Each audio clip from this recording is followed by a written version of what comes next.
അതുകൊണ്ട് ബോഡി വേണ്ടി വന്നാൽ റീപോസ്റ്റ്മോർട്ടം ചെയ്യേണ്ടി വരും. നിതിൻ രാജ് കരഞ്ഞുകൊണ്ടാണ് പ്രിൻസിപ്പാളിന്റെ മുറിയിൽ നിന്ന് ഇറങ്ങി വന്നത്. ആ ഇറങ്ങി വന്ന ദിവസം തന്നെ റാം എന്ന് പറയുന്ന അധ്യാപകൻ ക്യാമ്പസിൽ ഉണ്ടായിരുന്നില്ല എന്ന് പറഞ്ഞ് മാനേജ്മെന്റ് പറഞ്ഞു. എന്നാൽ ഒരു CCTV ദൃശ്യം കുട്ടികൾ കണ്ടത് ഇപ്പൊ നിലവിലുള്ളത് ആ സംഭവം നടന്നു കഴിയുമ്പോൾ ലത എന്ന് പറയുന്ന ഒരു അധ്യാപികയ്ക്ക് റാം ആ റൂമിന് സമീപം ഓർത്ത് നിന്നുകൊണ്ട് ഷെയ്ക്ക് ഹാൻഡ് കൊടുക്കുന്നതിന്റെ CCTV ദൃശ്യമുണ്ട് എന്ന് പറഞ്ഞ റാം ഉണ്ടായിരുന്നു എന്നത് ശരിയാണ്. നമുക്ക് ഈ സമരവുമായി ബന്ധപ്പെട്ടിട്ട് ചേട്ടാ ഈ പറയുന്നത് സമരവുമായിട്ട് ബന്ധപ്പെട്ട് എന്താണ് അവസ്ഥ എന്ന് പറയാനാണ് വന്നത്. നിതിൻ രാജിന് വേണ്ടിയുള്ള ഒരു നീതി എന്നുള്ളത് തന്നെയാണല്ലോ നമ്മുടെ ആവശ്യം. ഇപ്പോ അറസ്റ്റ് ചെയ്യാത്തതാണോ ഏറ്റവും വലിയ പ്രശ്നമായിട്ട്? തീർച്ചയായും ഇത് ഏപ്രിൽ 10 നടന്ന സംഭവമാണ്.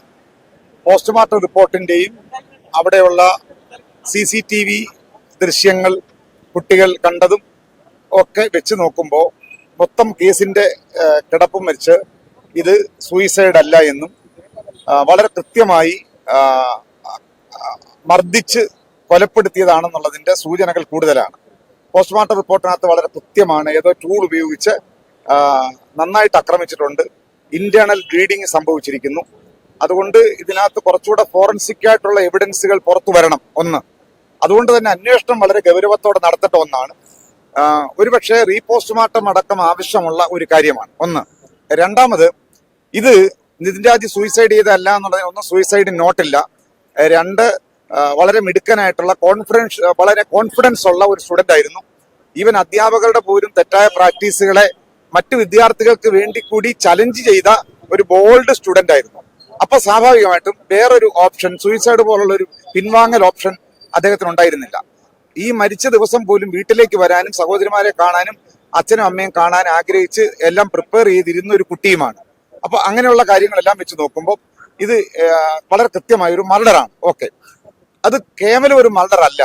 ഒരു പ്രൊഫഷണൽ സ്ഥാപനത്തിൽ, പ്രത്യേകിച്ചും BDS വിദ്യാർത്ഥിയായ ഒരു കുട്ടി, വളരെ സമർത്ഥനായ ഒരു കുട്ടി, മെറിറ്റിൽ അഡ്മിഷൻ കിട്ടിയ ഒരു കുട്ടി അവിടെ പഠിക്കുകയും എന്നാൽ ആ വളരെ വംശീയമായ ജാതീയമായ ഇൻസൾട്ട് ചെയ്യുന്ന പ്രയോഗങ്ങൾ 5 മാസക്കാലം നിരന്തരമായി ഈ ജാതിവാദിയായിട്ടുള്ള അല്ലെങ്കിൽ മോശമായി പെരുമാറിയ ഡോക്ടർ റാം എന്ന് പറയുന്ന ഓറൽ പത്തോളജിയുടെ മേധാവി HOD, അയാളുടെ റിമാർക്കുകളെല്ലാം മോശമായിരുന്നു.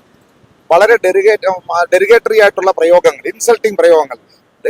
ഒരു അധ്യാപകൻ, പ്രത്യേകിച്ച് ഒരു പ്രൊഫഷണൽ സ്ഥാപനത്തിലെ ഒരു അധ്യാപകൻ മുന്നിലിരുന്ന് പഠിക്കുന്ന ഒരു കുട്ടിയെ നോക്കി പട്ടി എന്ന് വിളിക്കുമോ, പുഴു എന്ന് വിളിക്കുമോ? മറ്റെല്ലാ കുട്ടികളെയും അങ്ങനെയാണ്. പെൺകുട്ടികളെയൊക്കെ തന്നെ അവരുടെ ഷെയ്പ്പിന്റെ അനുസരിച്ച് സാധാരണ ബോഡി ഷെയ്മിങ് നടത്തുക എന്ന് പറയുന്നത് ഇന്ന് ഒരു കുറ്റമാണ്. അപ്പോ തടി ഫാറ്റുള്ള കുട്ടികളെ പന്നി എന്ന് വിളിക്കുന്നു. രണ്ടാമത്, ഈ അധ്യാപകൻ ക്ലാസ് റൂമിൽ ആൺകുട്ടികളോട് പെൺകുട്ടികളെ അടിക്കാൻ പറയുന്നു, സഹപാഠികളെ അങ്ങോട്ടും ഇങ്ങോട്ടും അടിപ്പിക്കുന്നത്. അപ്പോൾ അങ്ങേയറ്റം സാഡിസ്റ്റ് ആയിട്ടുള്ള ഒരു നാർസിസ്റ്റ് പേഴ്സണാലിറ്റി ആയിരുന്നു ഒന്ന്. ഇതിനെ സംബന്ധിച്ചിടത്തോളം ഒരു കാരണവുമില്ലാതെ അയാളെ ഡ്രാഗ് ചെയ്യുകയും മറ്റു കുട്ടികളുടെ മുമ്പിൽ വെച്ച് പലപ്പോഴും ഇൻസൾട്ട് ചെയ്യുകയും ഇതിന്റെ ആൻസർ പേപ്പർ അടക്കം വെച്ചിട്ട് കൃത്യമായ ആൻസർ എഴുതി എന്നാ പറയുന്നത്. കുട്ടികൾ പറയുന്ന ഏറ്റവും മിടുക്കനാണെന്നാ. പക്ഷെ ഓരോ ചോദ്യത്തിനും ഈ നിതിൻ രാജ് പറഞ്ഞ ഉത്തരങ്ങൾ, എഴുതിയ ഉത്തരങ്ങൾ വെച്ചിട്ട് ഇയാൾ ഇങ്ങനെ കമന്റ് ചെയ്ത് ടോർച്ചർ ചെയ്തുകൊണ്ടിരുന്നു. അങ്ങനെ അപ്പൊ ശരിക്കും പറഞ്ഞാൽ കൊന്നു എന്ന് മാത്രമല്ല, കൊലയ്ക്ക് മുമ്പ് തന്നെ പലവട്ടം അദ്ദേഹത്തെ സൈക്കോളജിക്കലി ഡാമേജ് ചെയ്ത് പേഴ്സണാലിറ്റി ഡാമേജിങ് ഉണ്ടാക്കി ഇൻസൾട്ട് ചെയ്യുന്ന ഒരു പ്രകൃതം ഉണ്ടായി. പിന്നെ അവസാന ദിവസത്തെ ഇൻസിഡന്റ് എന്ന് പറയുന്നത് ഈ അധ്യാപകന്റെ പ്രിൻസിപ്പാളിന്റെ മുറിയിലേക്ക് വന്നിട്ട് ശരിക്കും അവരൊരു വിചാരണ തന്നെ നടത്തി. ഒരു ലോൺ ആപ്പ് എന്ന് പറയുന്ന ഒരു മിത്ത്, ഒരു സംഗതി ഇപ്പൊ ഉണ്ട്. ഈ ലോൺ ആപ്പ് എന്ന് പറയുന്നത് ഞങ്ങൾ പറഞ്ഞു കഴിഞ്ഞു. 15,000 രൂപ വായ്പ എടുക്കാന്നൊക്കെ പറയുന്നത് വിദ്യാഭ്യാസ വായ്പയുമായി ബന്ധപ്പെട്ട കാര്യം പറയുകയാണെങ്കിൽ 10,000 ഒരു വായ്പയേ അല്ലല്ലോ, അറിയാം. ഇത് കൈമണിയാണ്. ഇവിടെ നേഴ്സിംഗ് അഡ്മിഷനും MBBS അഡ്മിഷനും ഇന്ത്യക്ക് വെളിയിലുള്ള വിദേശ സ്ഥാപനങ്ങളിൽ പോയി പഠിക്കാനും ലക്ഷക്കണക്കിന് രൂപയാണ് എഡ്യൂക്കേഷണൽ ലോൺ എടുത്ത് കുട്ടികൾ പഠിക്കുന്നത്. അതും മുടങ്ങുന്നതിന്റെ പേരിൽ സൂയിസൈഡ് ചെയ്യാനാണെങ്കിൽ, അങ്ങനെയാണെങ്കിൽ എത്ര കുട്ടികൾ, അതല്ല പ്രശ്നം. ഇയാൾക്കും അങ്ങനെ ഒരു തവണ മുടങ്ങി എന്നതേ ഉള്ളൂ. മാത്രമല്ല, ഈ സമയത്ത് കോളേജ് അധികൃതർ ഞങ്ങളുടെ ഭാഗത്ത് തെറ്റില്ലെന്ന് കാണിക്കാൻ വേണ്ടി പുറത്തുവിട്ട ഒരു CCTV ദൃശ്യങ്ങളുണ്ട്. ആ ദൃശ്യങ്ങളിൽ താങ്കൾ തൃപ്തനാണോ? ഈ പറയുന്നത് കോളേജ് അധികൃതര് വളരെ സെലക്റ്റീവായിട്ട് മുറിച്ച് കൊടുത്തിട്ടുള്ള ഏതെങ്കിലും ദൃശ്യങ്ങളല്ല വേണ്ടത്. അവിടെ ഏറ്റവും ചുരുങ്ങിയത് ഈ കഴിഞ്ഞ നിതിൻ രാജിന്റെ മരണം ഏപ്രിൽ 10 നടക്കുന്നതെങ്കിൽ അതിന് ഏറ്റവും ചുരുങ്ങിയത് 1 മാസം മുമ്പെങ്കിലും ആ കോളേജിൽ നിരന്തരമായി കുട്ടികളോട് നടത്തുന്ന അധ്യാപകരുടെ ക്രൂരമായ ഇടപെടലുകളുടെ ഡെയിലി ബേസ്ഡ് CCTV ഫൂട്ടിങ്സ് മൊത്തത്തിലെടുത്തിട്ട് എന്ത് വേണം, ഒരു അന്വേഷണ ഏജൻസി വിധേയമാക്കണം. എങ്ങനെയാണ് ഇവർ പെരുമാറുന്നത്, എന്ത് തരത്തിലുള്ള ടോർച്ചേഴ്സ് ആണ് അവിടെ നടന്നു വന്നത്. ഇനി ഇൻസിഡന്റ് നടന്ന ദിവസം പോലും പ്രിൻസിപ്പാളിന്റെ റൂമിലേക്ക് വന്നിട്ട് വിചാരണ ചെയ്യുന്നതിന്റെ ഫോട്ടോ ഇവിടെ വന്നിട്ടുണ്ട്. ആ വിചാരണയിൽ എന്തെല്ലാമാണ് ഇവർ വിളിച്ചു പറഞ്ഞത്. നിതിൻ രാജ് കരഞ്ഞുകൊണ്ടാണ് പ്രിൻസിപ്പാളിന്റെ മുറിയിൽ നിന്ന് ഇറങ്ങി വന്നത്. ആ ഇറങ്ങി വന്ന ദിവസം തന്നെ റാം എന്ന് പറയുന്ന അധ്യാപകൻ ക്യാമ്പസിൽ ഉണ്ടായിരുന്നില്ല എന്ന് പറഞ്ഞ് മാനേജ്മെന്റ് പറഞ്ഞു. എന്നാൽ ഒരു CCTV ദൃശ്യം കുട്ടികൾ കണ്ടത് ഇപ്പൊ നിലവിലുള്ളത്, ആ സംഭവം നടന്നു കഴിയുമ്പോൾ ലത എന്ന് പറയുന്ന ഒരു അധ്യാപികയ്ക്ക് റാം ആ റൂമിന് സമീപം ഒരിടത്ത് നിന്നുകൊണ്ട് ഷെയ്ക്ക് ഹാൻഡ് കൊടുക്കുന്നതിന്റെ CCTV ദൃശ്യമുണ്ട് എന്ന് പറഞ്ഞ റാം ഉണ്ടായിരുന്നു എന്നത് ശരിയാണ്. മാനേജ്മെന്റ് കള്ളം പറയുന്നു. രണ്ടാമത്, ഈ റാമും സംഗീത നമ്പ്യാരും പ്രിൻസിപ്പാൾ മോനിയും അല്ലാതെ മറ്റു ചില അധ്യാപകരും ഈ തരത്തിലുള്ള ഒരു വംശീയ സങ്കേതമായി, ഒരു ഫാസിസ്റ്റ് ക്യാമ്പ് പോലെ ഇതിനകത്ത് കുറ്റവാളികളായി പ്രവർത്തിച്ചിട്ടുണ്ട്. അവരെ എല്ലാം നിയമത്തിന്റെ മുമ്പിൽ കൊണ്ടുവന്നിട്ട് അവരെ ചോദ്യം ചെയ്യണം, എന്നിട്ട് ഈ ക്രൈം പുറത്തു കൊണ്ടുവരണം. അതുകൊണ്ടാണ് ഞങ്ങൾ അട്രോസിറ്റീസ് ആക്ട് അനുസരിച്ച് ഈ കേസ് അന്വേഷിക്കാൻ പുറത്തു കൊണ്ടുവരണമെന്ന് പറയുന്നത്. രണ്ടാമത്, ഒരു ക്യാമ്പസിനകത്ത് കുട്ടികളോട് കാണിക്കുന്ന വിവേചനങ്ങളെ സംബന്ധിച്ച് ഏതാണ്ട് 28 types of forms of discriminations are there. It has been recorded in the act, UGC act ഉണ്ട്. ആ UGC ആക്ടിലും വെമുല ആക്ടിലും പറയുന്ന പ്രൊഫഷണൽ കുട്ടികളെ അവർക്ക് അക്സസ് നിഷേധിക്കുക, അവരെ ഇൻസൾട്ടിംഗ് ആയി പെരുമാറുക, അവരുടെ ഇന്റേണൽ അസസ്മെന്റ് കുറയ്ക്കുക, അവരെ ത്രെട്ട് ചെയ്യുക, ഇതെല്ലാം ഡിഫറെന്റ് കൈൻഡ്സ് ഓഫ് ക്രൈംസ് ആണ്. അപ്പോൾ ഏതെല്ലാം തരത്തിലുള്ള ഈ ലിസ്റ്റഡ് ക്രൈംസിനകത്ത് ഈ അധ്യാപകർ പെടും എന്ന കാര്യം ഡീറ്റെയിൽഡ് ആയിട്ടുള്ള ഒരു അന്വേഷണത്തിന് വിധേയമാക്കേണ്ടതുണ്ട്. അതുകൊണ്ടാണ് ഞങ്ങൾ പറയുന്നത് കേവലം പോലീസിന്റെ ഒരു അന്വേഷണം തൃപ്തികരമല്ല. അതുകൊണ്ട് ഹൈക്കോടതിയുടെ നിയന്ത്രണത്തിന് വിധേയമായി ജുഡീഷ്യൽ സ്ക്രൂട്ടിനിയോട് കൂടിയുള്ള ഒരു വിദഗ്ധ അന്വേഷണം ഈ വിഷയത്തിൽ ഉണ്ടാകണം. 2, പോസ്റ്റ്മോർട്ടം റിപ്പോർട്ടിലെ കാര്യങ്ങൾ വെച്ചുകൊണ്ട് കൂടുതൽ ഫോറൻസിക് എവിഡൻസുകൾ ആവശ്യമാണ്. അതുകൊണ്ട് ബോഡി വേണ്ടി വന്നാൽ പോസ്റ്റ്മോർട്ടം ചെയ്യേണ്ടി വരും. 1. മൂന്നാമത്, ഇവർക്ക് ഒരു കാരണവശാലും ജാമ്യത്തിന് അർഹതയില്ല. സംഗീത നമ്പ്യാർക്ക് എങ്ങനെയാണ് ജാമ്യം കൊടുക്കുക? അട്രോസിറ്റീസ് ആക്ട് അനുസരിച്ച് കേസ് രജിസ്റ്റർ ചെയ്താൽ ഏറ്റവും ചുരുങ്ങിയത് 6 മാസത്തേക്ക് ജാമ്യം കൊടുക്കാൻ പാടില്ല എന്നാണ് നിയമം. ആ നിയമം വയലേറ്റ് ചെയ്തുകൊണ്ടാണ് ഒരുത്തിക്ക് ജാമ്യം കൊടുത്തത്. ഒരു കേസിൽ സഹപ്രതിക്ക് ജാമ്യം കൊടുക്കുക എന്ന് പറയുമ്പോൾ മറ്റേ പ്രതിക്ക് ജാമ്യം കൊടുക്കാനുള്ള ഒരു പകുതി വഴിയാണ്. അതുകൊണ്ട് ഇതിനകത്ത് പ്രോസിക്യൂഷന്റെയും പോലീസിന്റെയും ആഭ്യന്തര വകുപ്പിന്റെയും നിലപാട് പ്രതികളെ സംരക്ഷിക്കുന്നതാണ്, നിതിന് അനുകൂലമായിട്ടല്ല. നിതിന്റെ രക്ഷകർത്താക്കളുടെ ഭാഗത്ത് നിന്നുകൊണ്ട് കൊടുത്ത പരാതിയിന്മേൽ FIR ഇട്ട് കേസ് നടത്തുകയാണ് വേണ്ടത്. അതുകൊണ്ടാണ് ഈ വിഷയത്തിൽ ഒട്ടും തൃപ്തികരമല്ല. അതുകൊണ്ട് ഈ ഹർത്താൽ എന്ന് പറയുന്നത് ഒന്നാമതായി നിതിൻ രാജിന്റെ ഒറ്റപ്പെട്ട ഒരു സംഭവമല്ല. രജനീയസ് ആനന്ദ് മുതൽ ഒരുപാട് സംഭവങ്ങളുണ്ട്. ഇതൊരു മരണമായതുകൊണ്ടും ഇത് വളരെ പെട്ടെന്ന് മീഡിയയിലേക്ക് വന്നിരിക്കുന്നു. എന്നാൽ നമ്മുടെ മുമ്പിൽ പെടാത്ത ഇത്തരം 100 കണക്കിന് ഇൻസൾട്ടുകളും വയലേഷൻസും SC/ST കുട്ടികളെ ടോർച്ചർ ചെയ്ത് കാമ്പസിൽ നിന്ന് ഓടിച്ചു കളയുന്ന, അവരെ ഡ്രോപ്പ് ഔട്ട് ചെയ്യാൻ പ്രേരിപ്പിക്കുന്ന അങ്ങേയറ്റം വംശീയ ജാതി ബോധമുള്ള ഈ അക്കാദമിക്സിന്റെ വേൾഡ് നിലവാരമുണ്ട്. നിങ്ങൾക്കറിയാം, നിങ്ങളൊരു മീഡിയ പ്രവർത്തകയാണ്. എന്താണ് പെഡഗോഗിക്കൽ പ്രാക്ടീസ് എന്നൊക്കെ പറയുന്നത്? ഇഗാലിറ്റേറിയൻ പ്രിൻസിപ്പിളാണ്. എന്ന് പറഞ്ഞാൽ സ്റ്റുഡൻസിനോട് ഫ്രണ്ട്ലി ആയിട്ട് ഇടപെടുക. വിവിധ സാമൂഹ്യ പശ്ചാത്തലത്തിലുള്ള കുട്ടികൾ, ഏത് റേസ് ആകട്ടെ കാസ്റ്റ് ആകട്ടെ, അവർക്ക് അവരുടെ ഐഡന്റിറ്റി എക്സ്പ്രസ് ചെയ്യാനുള്ള കറേജ് ഉണ്ടാവുക, അതിനുവേണ്ട ഇൻസ്പിറേഷൻ കൊടുക്കുന്ന പോസിറ്റീവ് അപ്രോച്ചാണ് അധ്യാപകർ ഗ്ലോബലി ഇന്ന് ചെയ്തു വരുന്നത്. അപ്പൊ അങ്ങനെ ടീച്ചിങ്ങിന്റെയും ഈ പെഡഗോഗിയുടെയും ഗ്ലോബൽ പ്രാക്ടീസുകളെ ഒട്ടും മനസ്സിലാക്കാത്ത പഴയ ഫ്യൂഡൽ മനോഭാവം വെച്ചുകൊണ്ടുള്ള മാടമ്പിത്തമാണ് ഇതുപോലുള്ള സ്വകാര്യ വിദ്യാഭ്യാസ സ്ഥാപനങ്ങളിൽ SC/ST പശ്ചാത്തലമുള്ള കുട്ടികളോടും അതേപോലെ ഹിജാബ് ധരിക്കുന്ന മുസ്ലിം പെൺകുട്ടികളോടും ഒക്കെ കാണിച്ചുകൊണ്ടിരിക്കുന്നത് സമാനമാണ്. ഈ പറഞ്ഞു വരുമ്പോഴേ ജാതിയും മതവും പറയാൻ എനിക്ക് ഒട്ടും താല്പര്യമില്ലാത്ത ഒരാളാണ്. പക്ഷെ ജാമ്യാപേക്ഷയിൽ പോലും ആ ഡോക്ടർ പറഞ്ഞിരിക്കുന്ന ഒരു കാര്യം എന്ന് പറയുന്നത് താനും ഈ വിഭാഗത്തിൽപ്പെട്ട ഒരാളാണ്, അതുകൊണ്ട് ഇങ്ങനെ ഒരു അധിക്ഷേപം നടന്നിട്ടില്ല എന്നുള്ളൊരു കാര്യമാണ്. അത് ഒരു പെണ്ണിനെ റേപ്പ് ചെയ്ത ഒരു പുരുഷനാണ്. അപ്പൊ റേപ്പിനകത്ത് കുറ്റവാളി മെയിൽ ആണെങ്കിലാണ് അക്യൂസ്ഡ് ആയിട്ടുള്ള ആൾക്കെതിരെ റേപ്പ് കേസ് വരിക.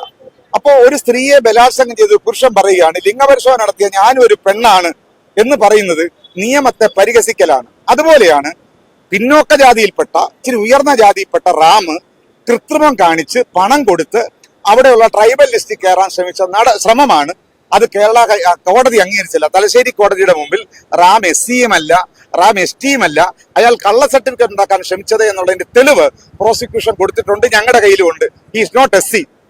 അതുകൊണ്ട് അതൊരു insult, it's a mockery and insult to the judiciary. നിയമത്തെ പോലും അധിക്ഷേപിച്ചു. നിയമത്തെയും ഈ ഭരണഘടനയെ പരിഹസിക്കുകയല്ലേ? SC എന്നൊക്കെ പറയുന്ന അൺടച്ചബിലിറ്റി അനുഭവിക്കുന്ന, സോഷ്യൽ ഡിസ്ക്രിമിനേഷൻ അനുഭവിക്കുന്ന ഒരാളാ. സോഷ്യലി ഡിസ്ക്രിമിനേറ്റഡ് ആയിട്ടുള്ള ഒരാള് അതേ വിഭാഗത്തിൽപ്പെട്ട ഒരു കുട്ടിയോട് ഡിസ്ക്രിമിനേഷൻ കാണിക്കുമോ? നോ. അതുകൊണ്ട് ആ ക്ലെയിം പച്ച കള്ളമാണ്. അതിനും കൂടി ഇയാൾക്കെതിരെ കേസെടുക്കണമെന്നതാണ് ശരിക്കും പറഞ്ഞ അട്രോസിറ്റീസ് ആക്ട് അനുസരിച്ച് നമുക്ക് ചെയ്യാൻ പറ്റുക. ഈ സമരത്തിന്റെ ഒരു അവസ്ഥ എന്താണ്? സമരം എന്ന് പറയുന്നത് ഇപ്പോൾ ഞങ്ങളെ സംബന്ധിച്ചിടത്തോളം ഇതൊരു സൂചനയാണ്. കാരണം കേരള പോലീസ് വളരെ കൃത്യമായി പ്രതികളെ സംരക്ഷിക്കുന്നു. നോയിഡയിൽ പോയി ലോണാപ്പിന്റെ ആൾക്കാരെ പിടിച്ചോണ്ട് വന്ന് നാടകം കളിച്ചു. നേരെ മറിച്ച് ഇവിടെ ഉള്ള റാമിനെ പിടിക്കാൻ ഒരു താമസവുമില്ല, അയാളെ പ്രൊട്ടക്ട് ചെയ്തിരിക്കുകയാണ്. അതുകൊണ്ട് ഗവൺമെന്റിന്റെ ഈ സമീപനത്തിനെതിരെയാണ് ഞങ്ങളുടെ പ്രതിഷേധം. കേരള പോലീസ്, ഈ ആഭ്യന്തര വകുപ്പ്, പിണറായിക്കൊക്കെ ഇതിനകത്ത് ഉത്തരവാദിത്തമുണ്ട്.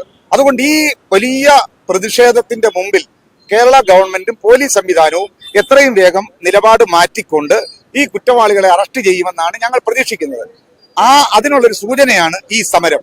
നേരെ മറിച്ച് അറസ്റ്റ് ചെയ്യുന്നില്ലെങ്കിൽ, ഇതിന് നീതി കിട്ടിയില്ല എങ്കിൽ കേരളത്തിലെ SC/ST സംഘടനകൾ പഴയതുപോലെയല്ല. ഇന്ന് പുതിയ ഒരു അംബേദ്കറൈറ്റ് അവബോധമുണ്ട്. രാഷ്ട്രീയ പാർട്ടികളുടെ പിന്നാമ്പുറങ്ങളിൽ അടിമകളെ പോലെ നടക്കുന്ന കാലം പോയി. ഇന്ന് അവകാശങ്ങളെ കുറിച്ച് ബോധ്യമുള്ള ഒരു കാലമാണ്. അതിനുള്ള നിലവാരമുള്ള ബുദ്ധിജീവികളും അതേപോലെ ഇന്റലക്ച്വൽ കമ്മ്യൂണിറ്റിയും ഒക്കെയാണ് ഇന്ന് ഞങ്ങൾക്കിടയിൽ ഉള്ളത്. അതുകൊണ്ട് ഇതൊരു വലിയ ഒരു കൺസോളിഡേഷൻ സംബന്ധിച്ചിടത്തോളം ഞങ്ങൾക്ക് പറയാനുള്ളത്, കേരളത്തിലെ രാഷ്ട്രീയ പാർട്ടികൾ നടത്തിയ, കേരളത്തിന്റെ ചരിത്രം തിരുത്തിക്കുറിച്ച വലിയ തൊഴിലാളി വർഗ പ്രക്ഷോഭങ്ങളും അവകാശ സമരങ്ങളും വെയില് കൊണ്ട് തെരുവിൽ നടത്തിയത് കേരളത്തിലെ ഏതെങ്കിലും രാഷ്ട്രീയ പാർട്ടിയുടെ നേതൃസ്ഥാനത്തേക്ക് ജാതി വാലുകൊണ്ട്, കാസ്റ്റ് പ്രിവിലേജ് കൊണ്ട് പണിയെടുക്കാതെ കയറിപ്പറ്റിയ വരേണ്യരായ നേതാക്കളല്ല. അവർ വെയില് കൊണ്ടിട്ടില്ല, അവർ സമരം ചെയ്തിട്ടില്ല. കേരളത്തിലെ എല്ലാ ജനകീയ സമരങ്ങളും വിജയിച്ചത് ഇവിടുത്തെ ടോയിലിംഗ് മാസസ് ആണ്. മണ്ണിൽ പണിയെടുക്കുന്ന ഇവിടുത്തെ ദലിതരായിട്ടുള്ള അധ്വാനിക്കുന്നവന്റെ സമരശക്തി ഉപയോഗിച്ചുകൊണ്ടാണ് കേരളത്തിലെ മുന്നണി രാഷ്ട്രീയവും പാർട്ടി പൊളിറ്റിക്സും വളർന്നിട്ടുള്ളത്. ഇന്ന് ആ മുന്നണി രാഷ്ട്രീയം ഞങ്ങളോട് വഞ്ചന കാണിക്കുമ്പോൾ, ആ മുന്നണി രാഷ്ട്രീയം, കേരളത്തിലെ വ്യവസ്ഥാപിത രാഷ്ട്രീയ പാർട്ടികൾ ഈ വിഷയത്തിന്മേൽ ഒരു നിലപാടെടുത്തില്ല. ഞങ്ങൾ പ്രഖ്യാപിച്ച ഈ സമരത്തെ അവർ പിന്തുണച്ചില്ല എന്ന് പറയുന്ന കേരളത്തിലെ സവർണ വരേണ്യ വർഗക്കാർ നയിക്കുന്ന പാർട്ടികൾ ഇവിടുത്തെ ദലിതരോട് മുഖം തിരിഞ്ഞു നിൽക്കുന്നു, ഞങ്ങളെ വഞ്ചിക്കുന്നു. ഈ തിരിച്ചറിവിൽ നിന്ന് പാർട്ടികളുടെ ആജ്ഞാനുവർത്തികളായി നിൽക്കാൻ ഇനി ഞങ്ങൾ തയ്യാറല്ല. പാർട്ടിക്ക് പുറത്ത് ഒരു ബദൽ രാഷ്ട്രീയ ശക്തിയായി ഞങ്ങൾ ഏകീകരിക്കുകയാണ്. ഇതൊരു വലിയ കൺസോളിഡേഷനാണ്.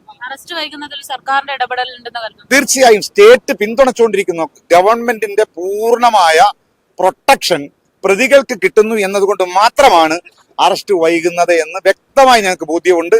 അതുകൊണ്ട് തന്നെ ഈ ഹർത്താലിന്റെ മെസ്സേജ് ഉൾക്കൊണ്ട് എത്രയും പെട്ടെന്ന് റാമിനെ അടക്കം അറസ്റ്റ് ചെയ്തില്ല എങ്കിൽ ഈ സമരത്തെ ഞങ്ങൾ ഇന്റൻസിഫൈ ചെയ്യും.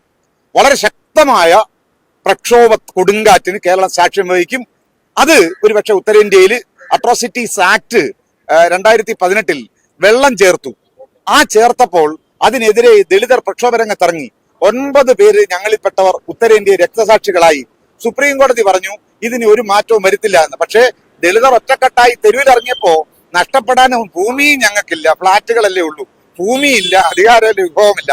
അങ്ങനെയുള്ള ഈ ദളിതർ ഒറ്റക്കെട്ടായി ഇറങ്ങിയാൽ എന്ത് സംഭവിക്കുന്ന തെളിവാണ് 2018 അട്രോസിറ്റീസ് ആക്ടിനെതിരെയുള്ള പ്രക്ഷോഭത്തിന്റെ മുമ്പിൽ സുപ്രീം കോടതി മുട്ടുമടക്കുകയും അവർ വെള്ളം ചേർക്കാൻ ഉപയോഗിച്ചത് മാറ്റി അത് കർക്കശമാക്കുകയും ചെയ്തു.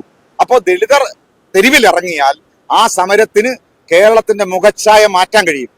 അതുകൊണ്ട് നീതി കിട്ടിയില്ല എങ്കിൽ കേരളത്തിന്റെ ഈ മുന്നണി രാഷ്ട്രീയത്തെ തിരുത്തുന്ന ഒരു ബദൽ ശക്തിയായി തുടർ പ്രക്ഷോഭങ്ങളിലേക്ക് ഞങ്ങൾ പോകും. കേരളം പ്രതീക്ഷിച്ചതിനപ്പുറത്തേക്കാണ് നിതിൻ രാജന്റെ ഈ ഒരു മരണവും അതുമായി ബന്ധപ്പെട്ടുള്ള അന്വേഷണവും പ്രതിഷേധങ്ങളും ഒക്കെ കടന്നുകൊണ്ടിരിക്കുന്നത് എന്നതാണ് വ്യക്തമാകുന്നത്. ഇത് ഒരു സൂചന മാത്രമാണ്. കൃത്യമായിട്ടുള്ള അന്വേഷണം, അറസ്റ്റ്, അത് തന്നെയാണ് ഇവരുടെ ആവശ്യം. ഇന്ന് വൈകിട്ട് 6 മണിവരെയാണ് തൽക്കാലം ഇന്നൊരു പ്രതിഷേധമായിട്ട് ഹർത്താൽ പ്രഖ്യാപിച്ചിരിക്കുന്നത്.